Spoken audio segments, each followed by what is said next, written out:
Please, can you tell us who you are and your affiliation before you ask your question? Thank you.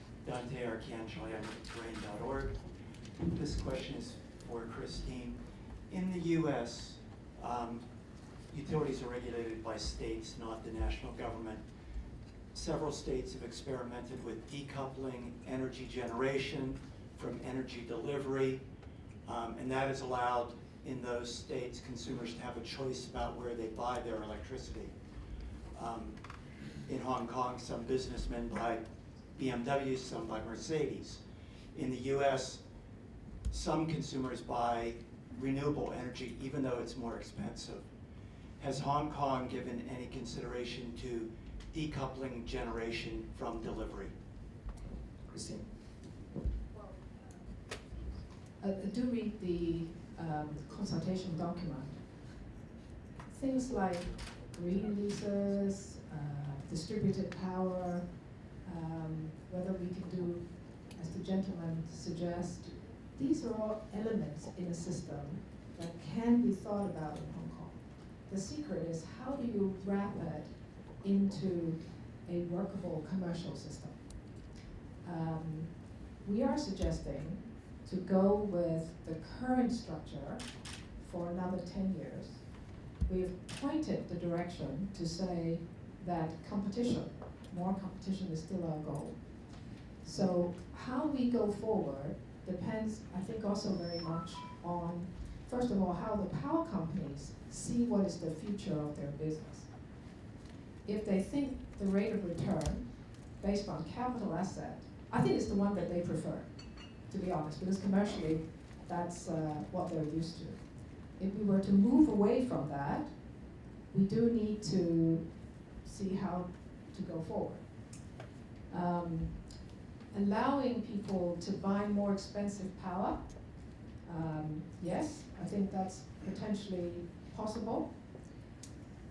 Is it going to be generated locally? So for example, how do we get a local distributor or a distributing source or renewables to compete? So if we were going to build, let's say, wind power, shall we let somebody else, apart from the two power companies, to build it? I mean, what I'm saying is, these are actually, each of the thinking is quite complex. The window that we want to give ourselves is this period of time where we think through what to do. Now, let us also not forget the mainland dimension.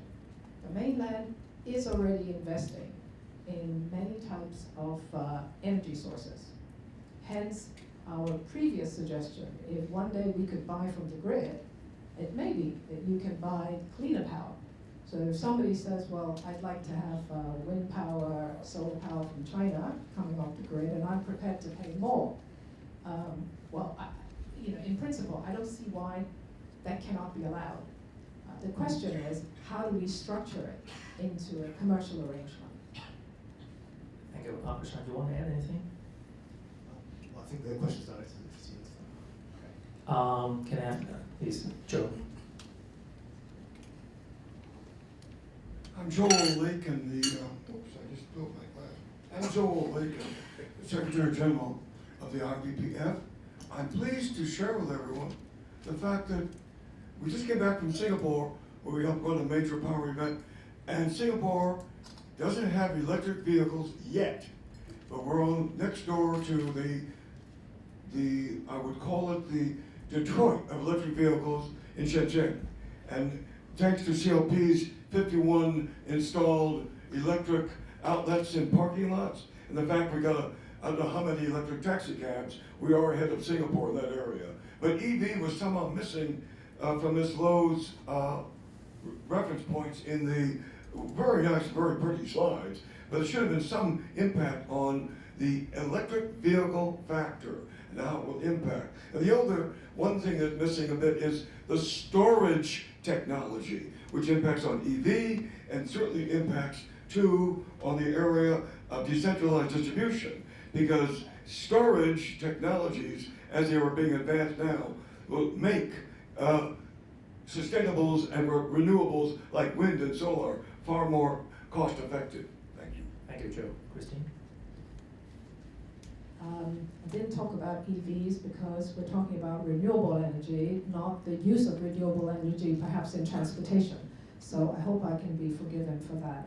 In terms of storage technology, of course, this is a very interesting, fast developing area. And I think even on a commercial, on a consumer level, we're beginning to see mini storage batteries for homes and so on. But again, I don't think this is what we're looking at right now. So again, please forgive me because I'm looking at the renewables and the structure of the scheme of control. So again, maybe we can have a future discussion about new technologies. Stefan, you have a question? Yeah. Thank you. I think, Christina, with all respect, I appreciate your advice that at some point in time the mainland should be part of Hong Kong electricity supply. I'm from Germany. I'm not coming from this region, and I raised this issue before in the earlier session and saying I think it would be rational that Hong Kong and China work together. I know that there's a sensitive issue here, but independent of that one, I think there's one thinking which I believe worked in Europe. Sorry if I'm defending Europe here. That is, if you want to liberalize your electricity market, you don't deregulate. You put a framework, policy framework around, and then you allow competition. And you do not limit competition. If you just have two big power companies running your electricity show here, and you ask them how they would do it, it's just like making the goat the gardener, to be very honest. They have an interest legitimately to defend their own income and interests, and that's fine from that point of view. I think the government, the public have a different interest. In the interest of competition, in the interest of clean energy supply, in the interest of reliability and affordability. One issue, I think, is unbundling.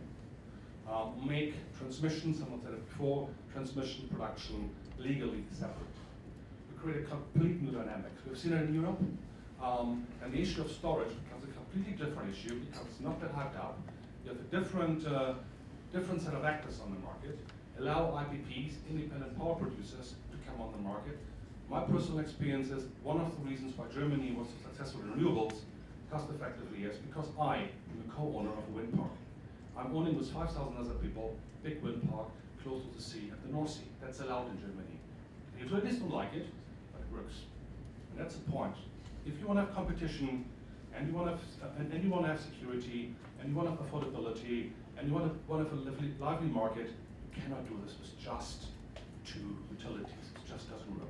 Open the market. I think that's the way I'm going. Thank you. I'd like to hear from Christine, and then.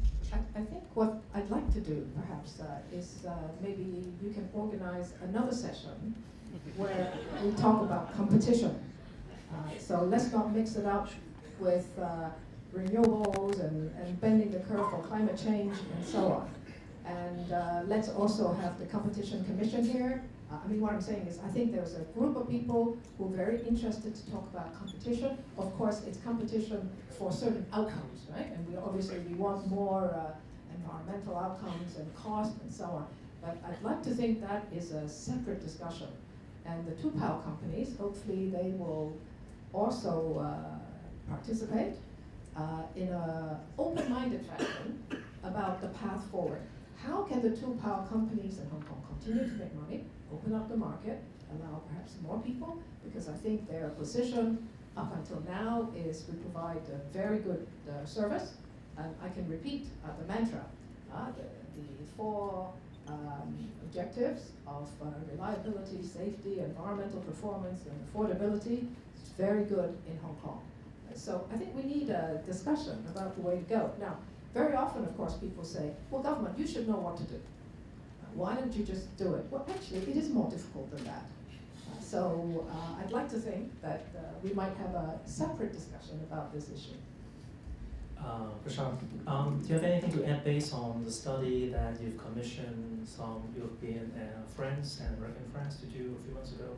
Yeah, a few reflections from that about the competition side. One was that, I think as one of the speakers earlier this morning said, competition doesn't necessarily result in lower prices, and certainly not for the most vulnerable consumers.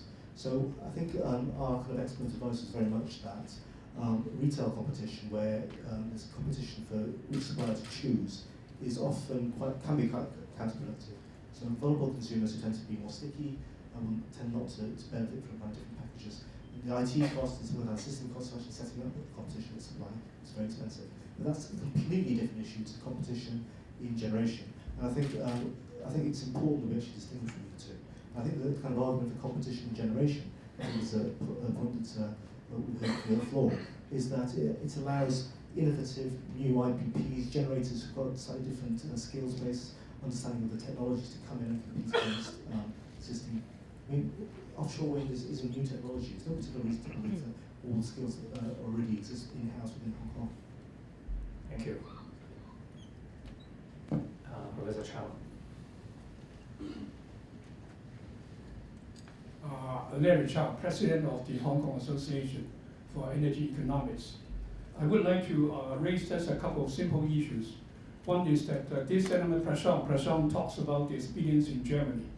From what I read, Germany sits in the heart of Europe, so that means that it could always exchange electricity with the other countries, and that kind of reduces the difficulty in using renewable energy. Obviously, because the renewable electricity is intermittent, and when you sit in the heart of Europe, then you could always exchange electricity from the other countries. And then also, I heard from quite a few of my friends saying that after the introduction of the lot of the renewable energy, isn't it true that more than 100,000 families in Germany could not afford electricity? And I understand that some of these families have been cut off from the power supply. Now, is that a fact or not? Prashant, please comment on this. Right. So UK is not in the heart of Europe, it's in the periphery. In UK, I'm talking about Germany. Let me finish my point. The generation margin in the UK is something like 6 or 7%. So we've got a fair degree of renewables in there, but what has happened is that the systems operators, people like this, have actually had intelligent design. So a lot of people in UK now are in flexible tariffs. So that a lot of the bigger kind of industrial users of energy have voluntarily agreed to curtail their demand in times of peak pressure. So once you started sort of introducing this idea of an independent transmission network and independent systems operator, you can have much more kind of demand side responses to some of the kind of pressures. On the point of Germany, I think I'm right, Stefan, you showed the figure, our German friend from the agency.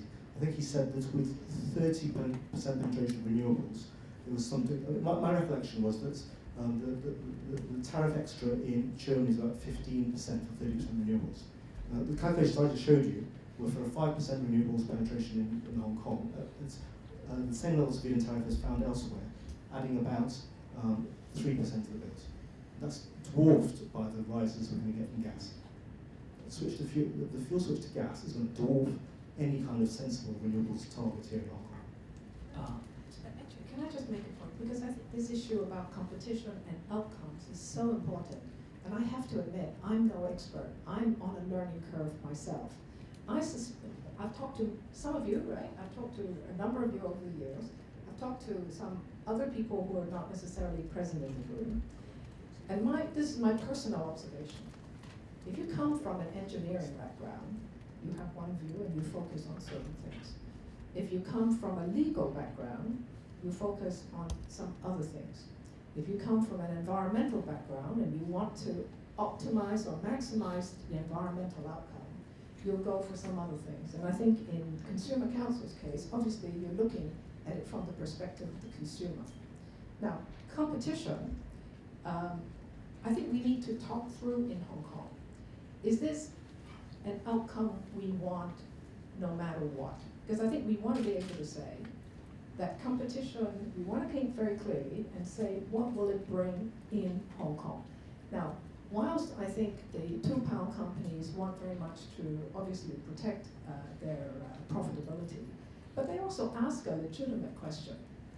If on reliability and affordability and environmental performance, by comparison with many other parts of the world, we're doing pretty okay in Hong Kong. So what is it that you want? What is it that you want? So I think we do need to, as a society, articulate this very clearly. Now, I'm sitting in government right now, And we are thinking about these issues. Is it that, from one day to the next, we can clarify all of these issues, when actually within the community, and I regard people like yourselves as part of the stakeholders and opinion leaders. And if we're not clear about having the answers to this, I'd like to think we need to have a period of time together where we want to explore the competition side. We need to know what's happening across the border because it is a supply source. We want to know technically in Hong Kong how to introduce other sources of supply, the renewables. Admittedly, these are going to be at the margins. At this stage, the suppliers of, for government, we're the major supplier for renewable fuels from waste. Perhaps there are others that will be looking at solar panels, but they'll be at the margins for now. Right? Yes, we're going to keep a lookout on technology, but how to fit it all into a picture that makes sense for Hong Kong going forward, that's what we need to have. And there are some information gaps. Should we, for example, as you said, what is the renewable potentials? And I know there are some people, some of the scientists who've done capacity assessment where the disagreement or the view is, well, it's not the most capacity rich in the world in terms of wind, for example, but is it commercially exploitable today? Should we do it now? What should we commit to today versus perhaps later on? I can't answer all of these questions, and I don't think you can either. But that's why the 10 years, or well, hopefully less than 10 years, right? What is it that we can discuss within the next few years that will give us a clearer perspective? And are we willing to consider buying power from China? Now, how you then do it, right? How many new supplies, that structure, we can't say at the moment. But basically, we had 86,000 people, 99% of them said we don't want to buy power from China because we don't think it's reliable. Well, in 10 years' time, maybe the picture from China will be very, very different. Thank you, Christine. Oliver, do you want to add anything in the context of Germany? Prashant? So, Oliver from German Energy Agency. I just want to make 2 points from German perspective. Number one, we have currently, as I pointed out, an EEG apportionment of 6.17 euro cent per kilowatt hour, based on a bill of around about 29 euro cent per kilowatt hour. So that's just only one part, to cover the costs for the renewable energy deployment, and a little part. The second point I want to make is the point on competition. I think it is very necessary to say that renewable energies are becoming more and more compatible with fossil fuels generation, by the meaning of, when I take a look at the German market, I have levelized cost of electricity from around about 10 to, let me say, 12 euro cent per kilowatt hour in regions like Hamburg. So that's not comparable to your very good conditions. And secondly, when we take a look at the storage systems, here I'm around about 15 euro cent per kilowatt hour stored energy. So that makes it more and more compatible to having systems for self-supply, and I just want to make the point, going more and more into the renewables makes it more and more also cheaper for people having access to energy, and even having access to energy when they have otherwise no access because they have no money for it. So just these 2 points to add. Thank you, Oliver. I'm going to take one more question before coffee break. Edwin, sorry, this morning you already asked the question.